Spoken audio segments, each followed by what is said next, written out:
no records, you know, and all that. And for years, and I lost a lot of good evidence. It was terrible.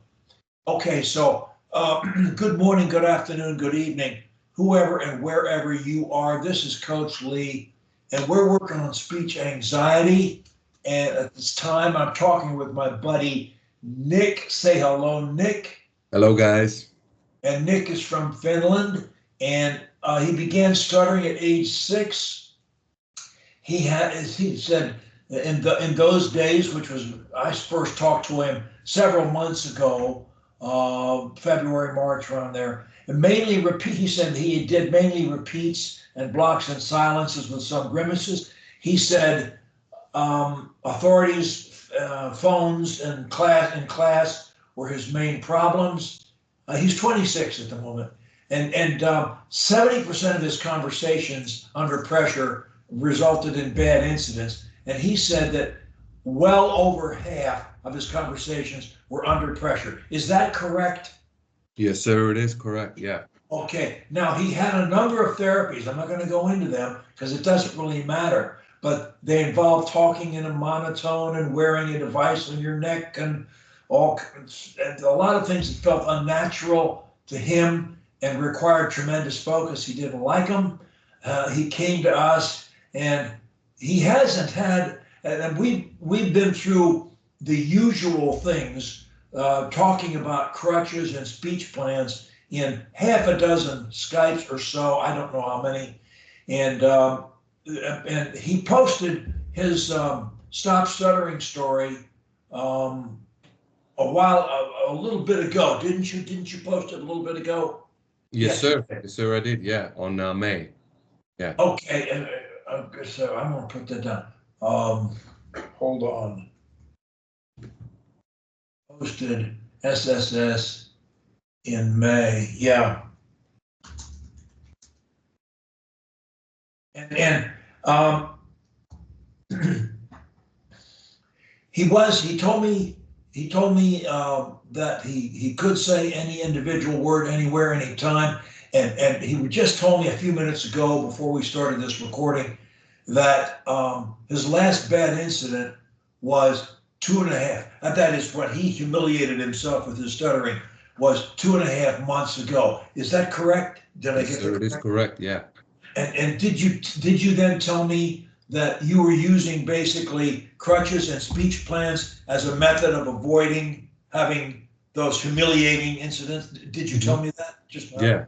Yeah, that is correct. So and that brings us up to date. So what we're going to do today, I just want to get an update on his speech, where it is, what he's doing now. He's standing on first base. Our first base is we don't humiliate ourselves with our speech. Second base is quite different.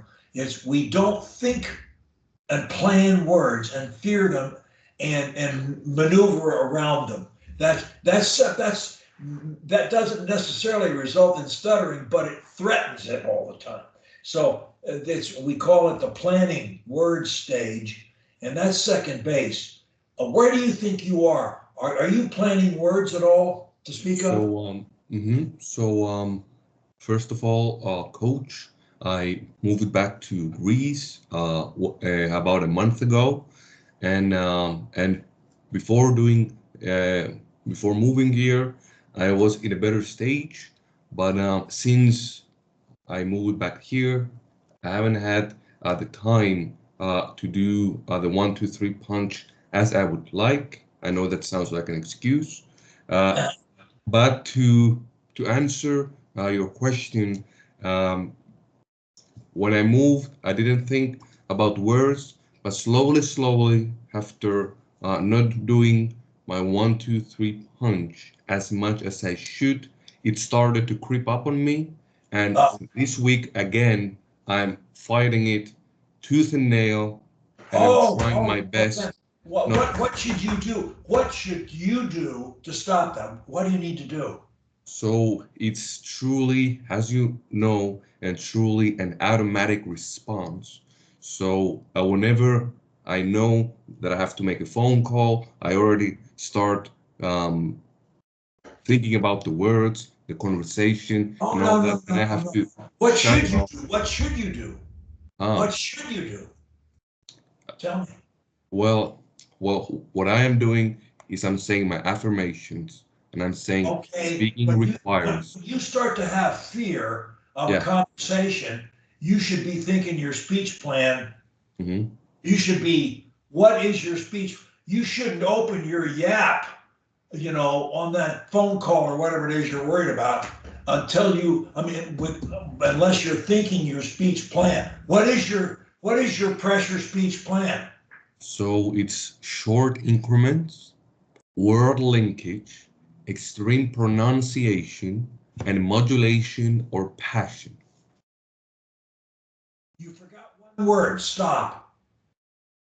I Stop. it's so the first one is short increments. Yes, that's true. Yeah. Short does include stop usually, but I like to say it at the end because Hmm. it's hard to do. I would like you to demonstrate that pressure speech plan right now to me. I would like you to pretend that this is a phone call, you're very nervous, and you're using your speech plan. So okay. So how do you define short?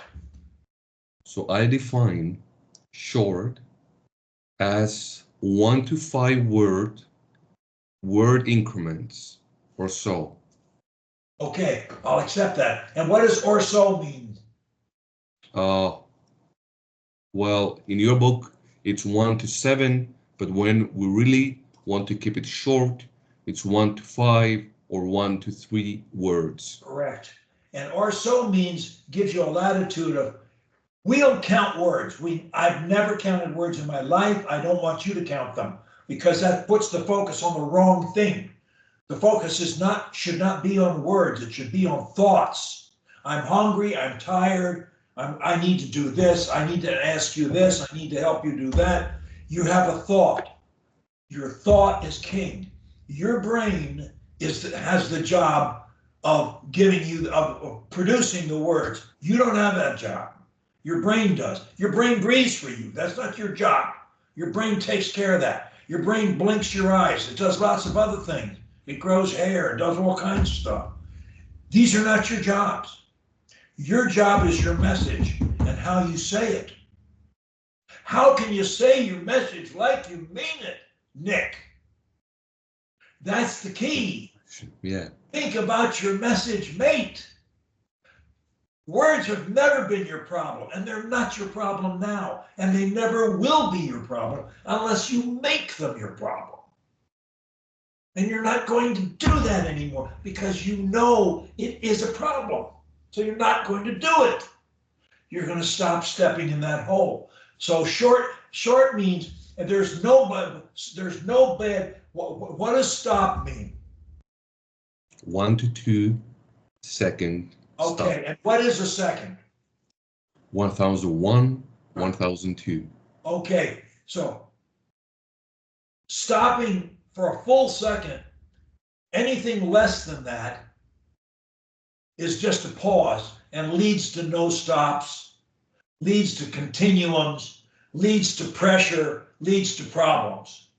The more pressure you feel, the shorter your increments of words, the longer your stops. Feel comfortable. There's no pressure. Speaking like this works. Keep it easy on yourself. Short, long stops. Linkage. What does linkage mean? Word linkage is when you link your words together as one big word, and I am actually using it almost 24/7. Okay. How do you know? What's one way you can test whether or not if you break your sound, your tone for a millisecond or a nanosecond, a billionth of a second, you can start your brain, the habit is that fast when it's really strong. Your habit is, I'm sure, died is a lot weaker. It's a great deal weaker than it was 6 months ago. So you're in much stronger position now than you were then. But still, when you're planning words and worrying about conversations, you're not where you need to be. You know, you need to be loving talking on the phone, loving talking to authorities, loving talking in class. You love talking everywhere. I'm not doing anything you can't do, Nick. And you shouldn't settle for anything less. There is no reason for you to accept anything less than you hear from me. Maybe you can do better. I wouldn't doubt it. So, okay, linkage means holding your tone like you're singing. When I'm worried, sing that. When I worry, I can't sleep. I can't sleep. You feel that tone, you're holding it? Yes, Put sir. your hand on your stomach. Put your hand on your abdomen and press it a little bit on your abdomen right now. Mm-hmm. And then go, when I'm worried. Go ahead. When I worry. You feel your stomach get hard? Yes, sir. Now, you didn't make your stomach hard. Your brain did that automatically. That's how, because your brain knows you got to hold the song to sing. You got to hold the tone and got a little vibrato in there and so forth. And so your brain knows all that. So your brain takes care of the problem. When you hold your tone, your brain hardens your stomach and sends air up through your abdomen into your larynx and out of your mouth. And it's like a stream. It's like a conveyor belt. You just toss it, then it tosses words on it. You can't, as long as you hold that tone, you can't stutter. You never will. I don't care what happens, who's present, or how nervous you are, you're not going to stutter. It isn't going to happen. So holding the tone is the way to guarantee your stomach. And the way to check that is by putting your hand in your stomach. Do you need to have your hand in your stomach? No. Is it a way to check how you're doing? Yes. Now, if you find yourself planning a word or blocking in any way, shape, or form because of fear, you know that you broke your linkage. That is unequivocal proof that you broke your linkage. So when you break your linkage, all bets are off. Mm-hmm. Plan doesn't work. Until when? Until you're so good at this that you know when you start thinking pressure speech plan, short link, pronunciation stop, when you start thinking short link stop, pronunciation modulation stop, short link stop, when you start thinking that as you speak and it becomes natural to talk that way, I can talk that way to you right now all day long. There is no bad place to stop talking. Everywhere works for a stop. So when I stop, no pressure, all gone from the listener as well. Everybody's happy. Silence is king. Silence makes you and me better speakers, period. Being passionate about what you say, when you modulate, you appear passionate. When you're passionate, you modulate. When you modulate, you're natural and you're fluent. When you're passionate, that's modulating. You're natural and you're fluent. You can still hold your tone. You can still keep it short. You can still stop. Your focus must be 100% on your pressure speech plan the second any fear shows up at any level.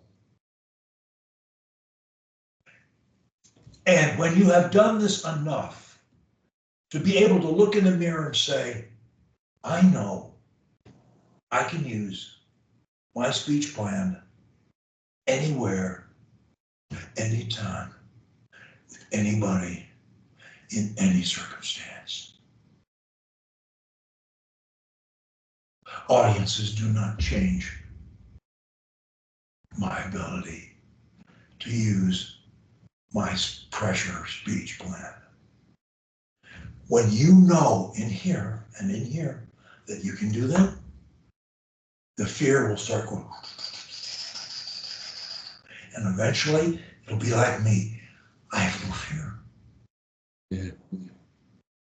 I really look forward to speaking under pressure. It's fun. I'm good at it. I know I am. People tell me that all the time. I don't think I'm as good as they tell me, but they do tell me.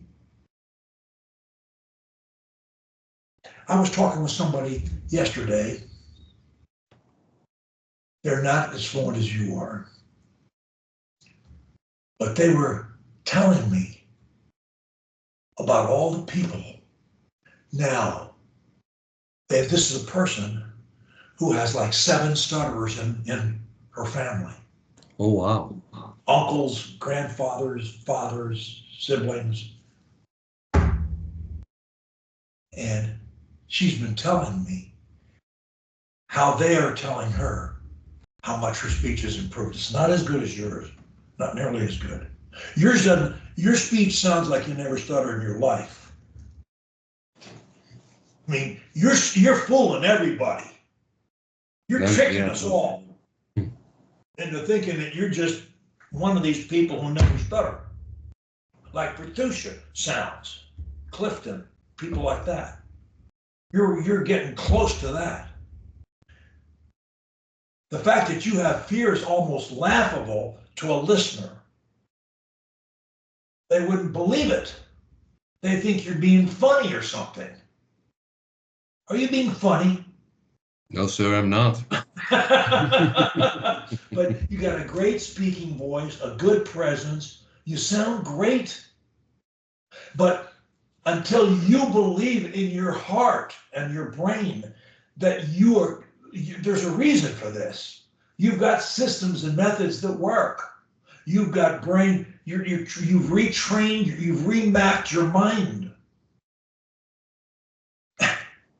So I mean, you got nowhere to go but up. But you do need to keep, in my opinion, coming to Sam, talking at Sam, going to Toastmasters, talking on the phone, talking to authorities. Wherever you can put some heat on yourself, you should run, not walk, to do it. Yeah. So because you're going to get better every time you do it, until one day you're going to say, I don't have a problem. It's going to, why did I ever have a problem? I don't know. I don't really care.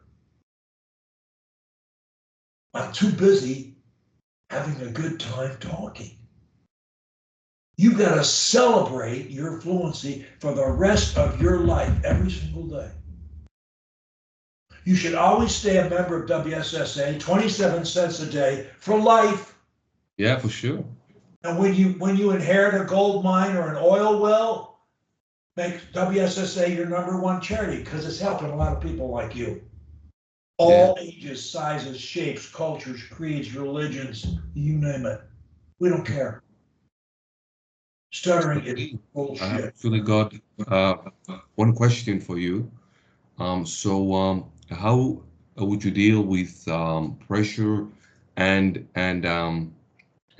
forcing words? Because when I feel comfortable, my speech comes from my abdomen, but whenever I come close to a so-called pressured scenario or situation, my voice tends to come from my chest, and it's forced and squeaky in a way. Well, then stop talking, take a 2 count, and think, short link stop. Mm-hmm.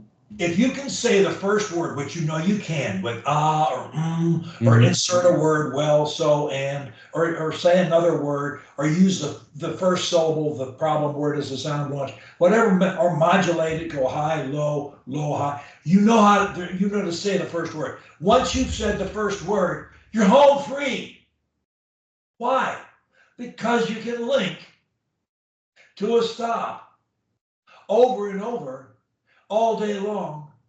No one will ever know you have any problem whatsoever talking.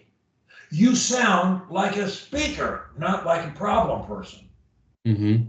You got a big chest cavity, a nice baritone, profundo kind of sound. You got a great sound. I wish I had it. Thank you, sir. You really do.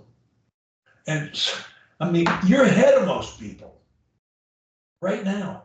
So, but you got to stop. The minute the fear thing kicks in at any level, stop talking, take a 2 count, 1001, 1002, or a 3 count, 1001, 1002, 1003, and start again, short link stop. And the main thing is link, because you know how to say an individual word. You've told me that before, and I know it's true. So when you've said the individual word, you link to a stop, you're done. Mm-hmm. Nick, you can do this forever, man.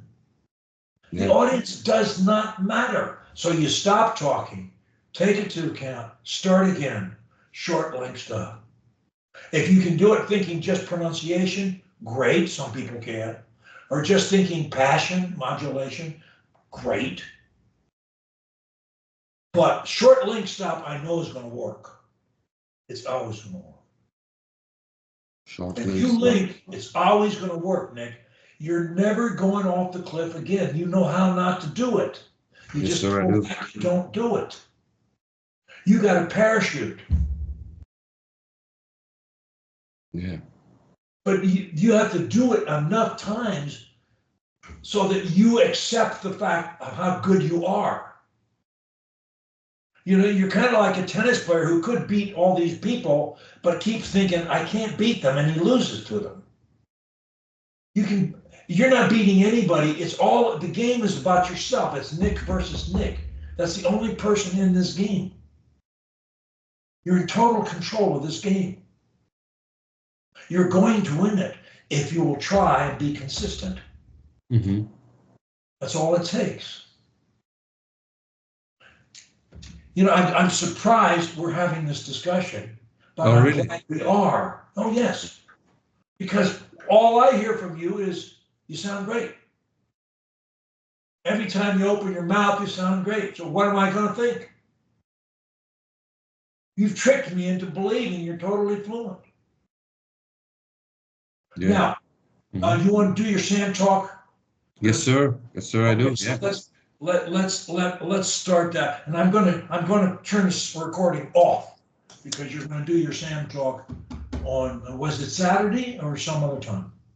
So it's on the 10th of August, actually. Okay, Yeah. fine. So we're gonna stop the recording right now. But okay, so in parting, is there anything you want to tell the world stutterers right now in a sentence or two? Not your Sam talk, but just generally. Yeah. So for me, a very crucial part is the mind training. Like Coach Lee just said, you might be the best player at tennis, golf, whatever it is, but if you don't believe you can win in here first, you're never gonna make it. So for me, mind training is number one for sure, and to believe that you can improve, and you will. That's great, very well said. That's the neuroscience method as we teach it. We even have a registered R, the trademark. The patent office let us have a registered R after that term because we've been using it for a while. Okay, so I'm gonna stop this recording right now. Thanks Thanks, and you and I will continue. Don't go away. Don't go away. No, I'm not going nowhere.